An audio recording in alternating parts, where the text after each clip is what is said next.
If you are preparing to interview with HCL, you might be curious about what type of questions you would be asked during the process.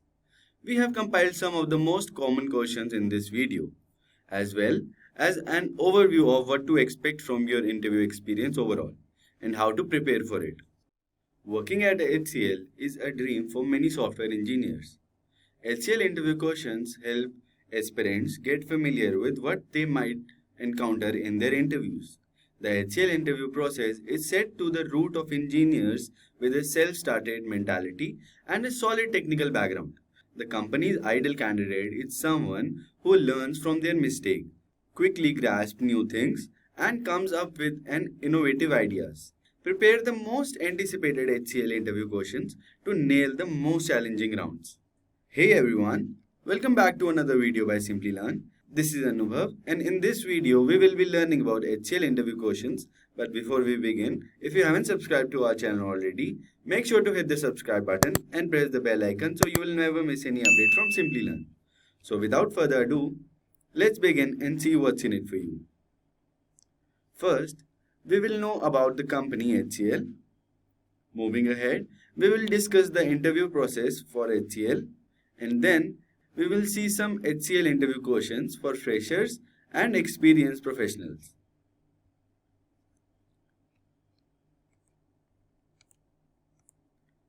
HCL Technologies is a leading IT service and consulting company helping enterprises shape their businesses for a digital age. Operating in 50 plus countries, HCL is headquartered in Noida, India.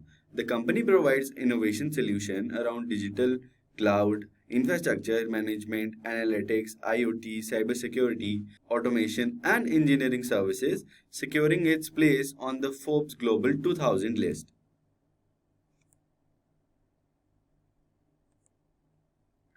Now, we will see the HCL interview process. HCL seeks new talented candidates via a selection process comprises of 4 rounds.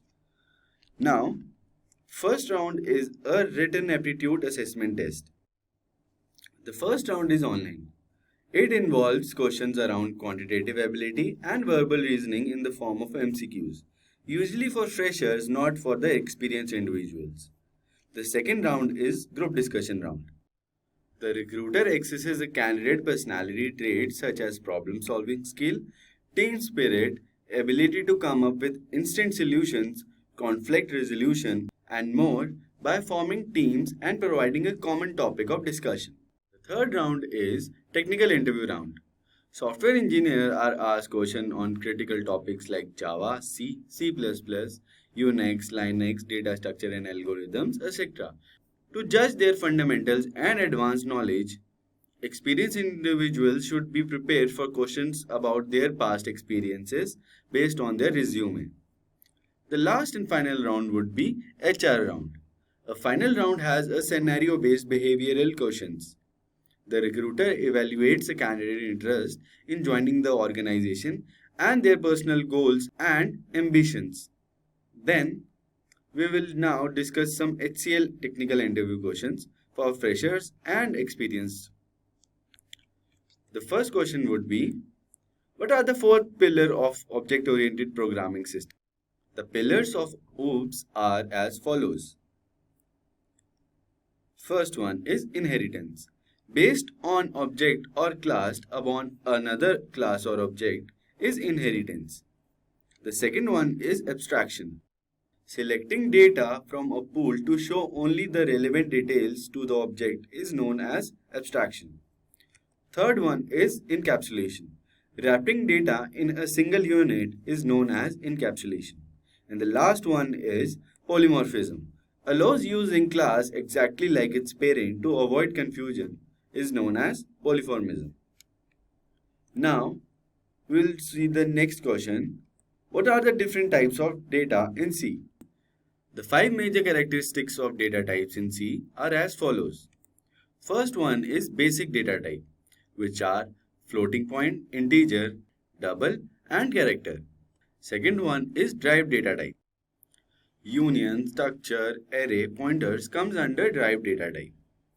Third one is enumerated data types. We use enums for that. And the fourth one is void data type. It is an empty value data type. And the last one is bool type, which is true or false.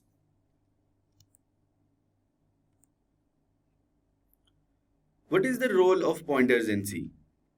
Pointers in C are used for following purposes: to access array elements, for dynamic memory allocation and deallocation while the program is executed, call by reference, to construct several data structures like tree, graph, linked list, and so on.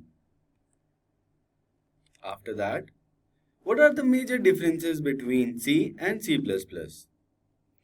C++ supports inheritance and C does not support inheritance. In C, it focuses on a method or a purpose rather than data. And in C++, it focuses on the data instead of method or procedure.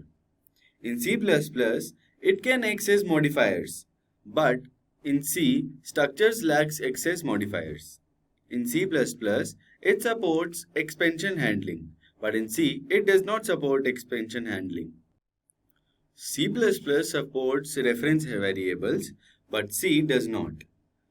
The output of a function in C++ are cin and cout, and in C, it uses printf function and scanf functions.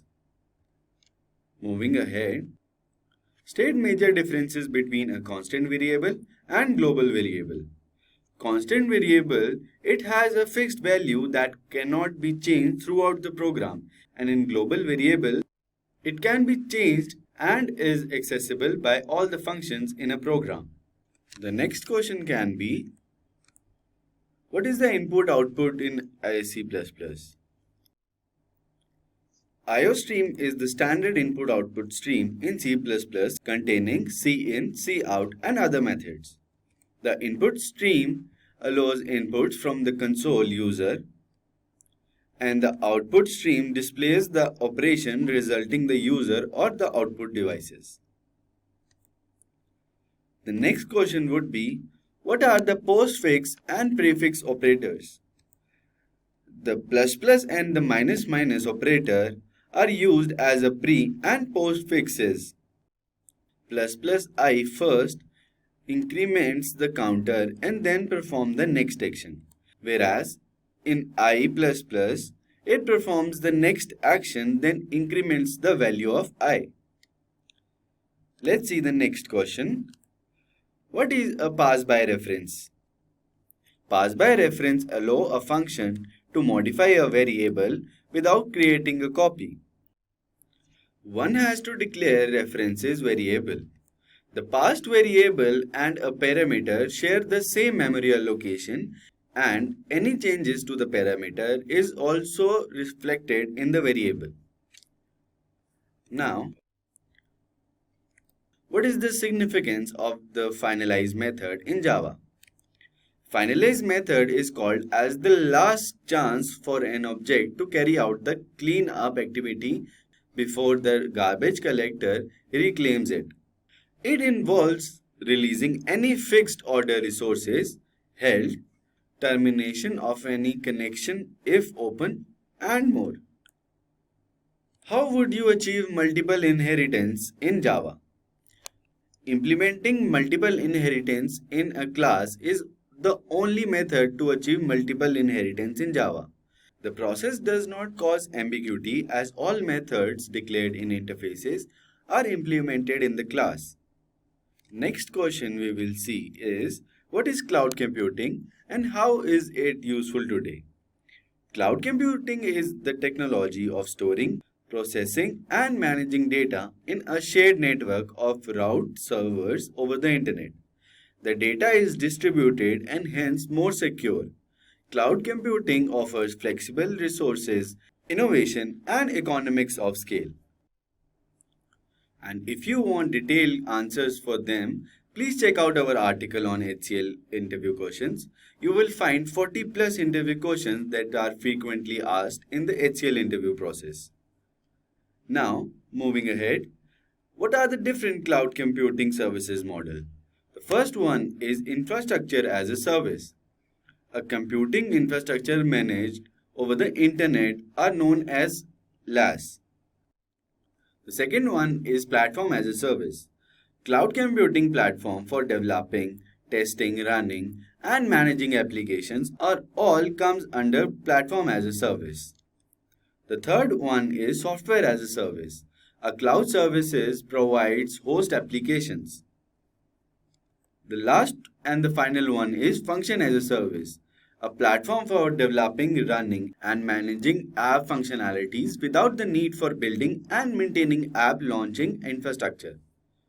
Moving ahead, we will see what do you understand about constraints in SQL.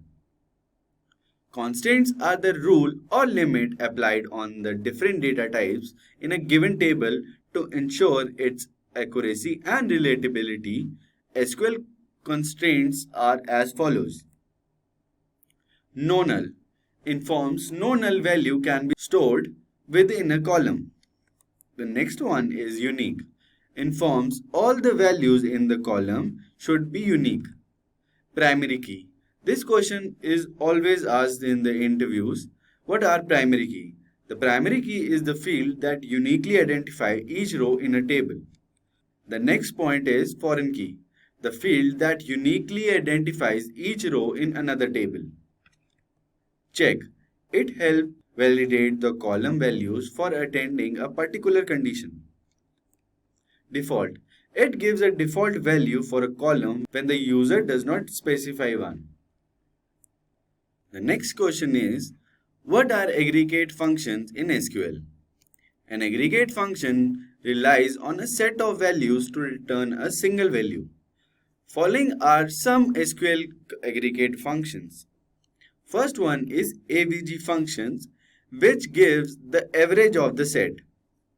Next one is minimum function.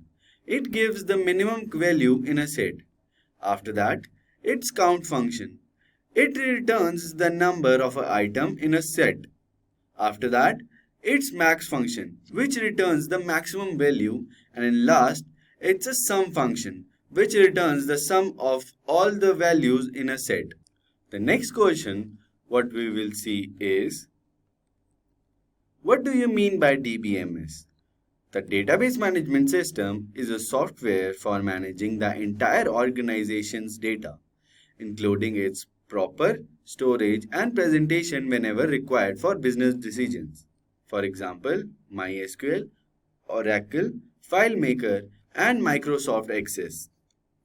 The next question what we will see is, what is init in Python? In Python, init stands for initializing. This method creates processes from the script stored in the configuration file used by the initialization system.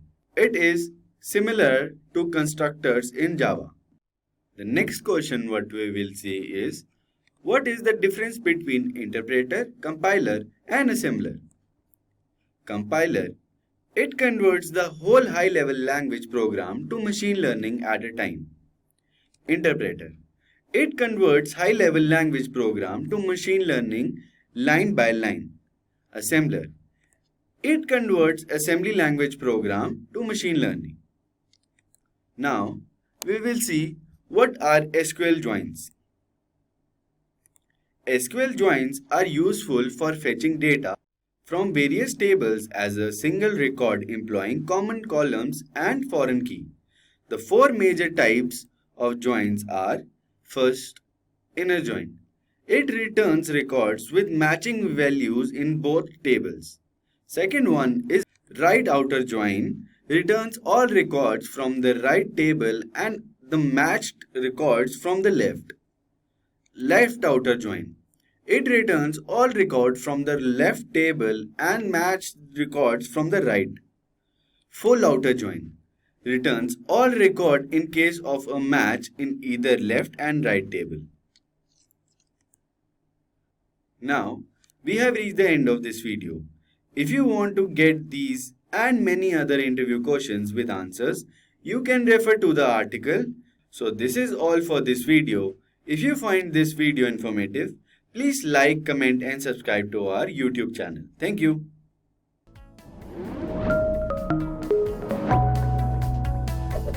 Hi there, if you like this video, subscribe to the Simplilearn YouTube channel and click here to watch similar videos. To nerd up and get certified, click here.